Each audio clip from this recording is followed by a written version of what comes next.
So when we're using predictive times, the nice thing is we can see in the future when selling, in this case a blue signal, and buying, in this case a white signal, are expected. It's sort of like knowing where the landmines are buried in a field back behind your house that you have to walk through. And in a prior video, I showed how we can see when trends are about to reverse, when we're watching for sellers to move at a certain time and they don't. They finish exactly where they started, which usually means the banks are no longer interested in selling. So at 11:55, we saw, hey, no one showed up to the party.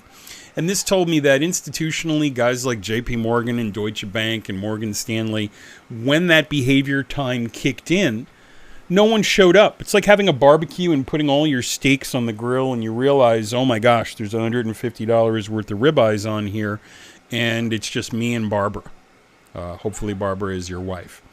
And at 12:11, bing, you can see an instant reaction. These guys came out of the gate like a bunch of horses at the Kentucky Derby. And so now I'm interested in longs, and I'm not paying attention to the short at 12:32 because I already see, and this is an advanced technique, nobody's selling anymore. This is probably the bottom, and you can see 1, 2, 3, 4 touches across that span of time. So I'm letting that trade run now. 12:38 comes, and this is an important time for me because I'm wanting to see if they're going to still go. Is there momentum here on the institutional side? We've seen the move at 12:11 kick in, and today's a very volatile day, so great time to show these types of things to you. What I'm usually looking for at that point is to see how I would normally trade 12:38.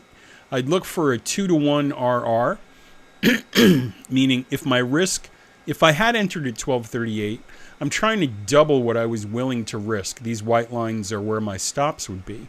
And we've hit 100% RR that I'm actually going to lock in and trail now with this trade. I have until 12:46. Why is 12:46 important?